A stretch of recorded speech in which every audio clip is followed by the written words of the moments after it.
Hey folks, Phil Gallagher here for Daily D&T. This week's Daily D&T is brought to you by FineandAndy. Thank you very much for the donation, and he will be supporting next week as well. Okay, by the time you're watching this, an article will already have gone live on Thraben University about some of the issues that I think current Death and Taxes has, and why sort of like my faith in the deck is currently pretty shaky at the moment. I think it's pretty clearly relegated to Tier 2 right now.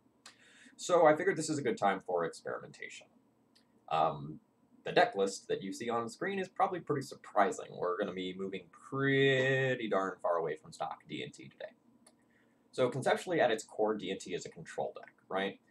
Today we are going to try to shift our focus a little bit closer to actually being an aggro deck. So I think the controlling elements of D&T are a little bit slow right now for the format. So we're going to try shifting our curve considerably closer to the beginning. So traditionally, D&T's curve it really is at like averaging somewhere between 2 and 3, right? Like you have moms at the 1-drop slot, but like most of your creatures are 2 and 3 drops. So today's build instead is going to be mostly 1 and 2 drops, with Walking Ballista being an honorary 2-drop as well. So what am I trying to do? I've taken a little bit of inspiration from the Pioneer deck lists, and I'm going to try and play something that I think is going to be much better against Breach in Game 1. So we're going to be playing Dryad Militants, which are going to stop cards like Life from the Loam, Punishing Fire, and most of the stuff in Breach from going to the graveyard. We're going to play Judge's Familiar as like our Mana Tithe that also happens to have an evasive body, which will be relevant in a second here, because we are going to have some pump spells for our team. We're going to have Anafenza to put counters on our creature. We're going to have Banalish Marshal and Force of Virtue to grow our creatures as well. So these early aggressive creatures are hopefully going to get in a sizable chunk of damage when we actually use them. Because we're playing more of a white weenie approach, I do want to make sure we have a decent amount of evasion. So we have 4 Judges Familiars and 4 Remorseful Clerics. Again, a little bit extra Breach hate here. We're going to have Squadron Hawk as yet another piece of evasion that's also like card draw / works well with Force of Virtue and Anafenza. And then we're going to have a combo finish. So we're going to play 2 copies of Heliod's Suncrown. Essentially, it's a 5/5 if I have 5 Devotion. So if I have 4 other white symbols, like we're good to go, and this is a 5/5 Indestructible Duder. So that's pretty good at 3 mana. Compare that to like Gurmag Angler, and like that's totally an acceptable rate. Whenever we gain life, we can put a +1/+1 counter on a creature or enchantment we control. That part's not super relevant. 1 white and a colorless, another creature we control gets lifelink.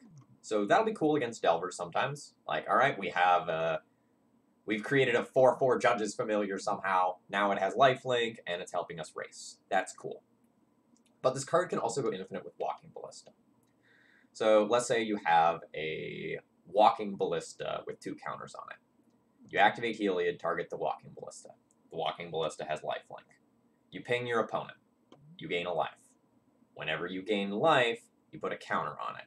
So we can use this to just go infinite and have an instant combo finish. I don't think it's going to pop up very often. I think it's going to be kind of hard to like assemble and actually make work. There's a lot more interaction in Legacy than in like Modern or Pioneer. But I figured it's worth trying. If I'm going to go down the rabbit hole and I'm going to go off the deep end, like might as well go all the way, right? So we're not playing a control deck, we're playing an aggro deck, right? So you'll notice we only have 20 lands here. So we have 16 white-producing lands, as well as 4 wastelands. I'm supplementing what we're doing here with a Nykthos Shrine of Nyx. So essentially, if we have a whole bunch of white symbols on the board from things like Banalish Marshal, Force of Virtue, and our early creatures, this can actually let us dump out the rest of our hand, or maybe funnel some mana into Walking Ballista.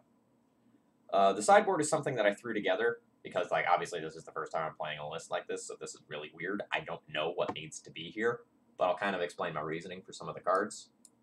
So we definitely need some of these for, you know, the Breach matchup. Rest in Peace is pretty much a staple of the sideboard as well.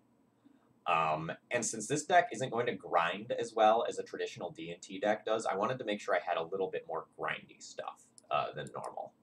So we've got 2 Recruiter of the Guards and a Hollow Spirit Keeper so that we can go a little bit bigger in terms of the post-sideboard games and have a little bit of inevitability. I don't know, like, if the Hollow Spirit Keeper is actually good, because, like, we're also going to be playing Rest in Peace, and that's kind of awkward, but it's a starting point. I've decided to play 2 other tutorable bullets, the Sanctum Prelate and the Spirit of the Labyrinth. You know, just more diversity is probably not a bad thing in this metagame since there's so much combo running around.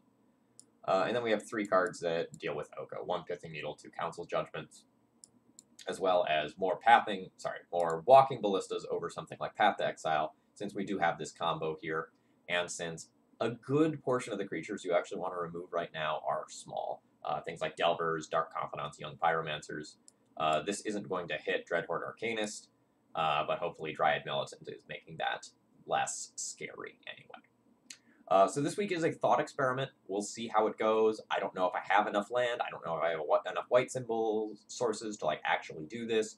But I figured this is probably an okay starting point. And like, let's just see how this goes. I don't think D&T is great right now. So if we learn something from this week that we can actually apply to real D&T, I think all in all that's going to be a win. So here we go.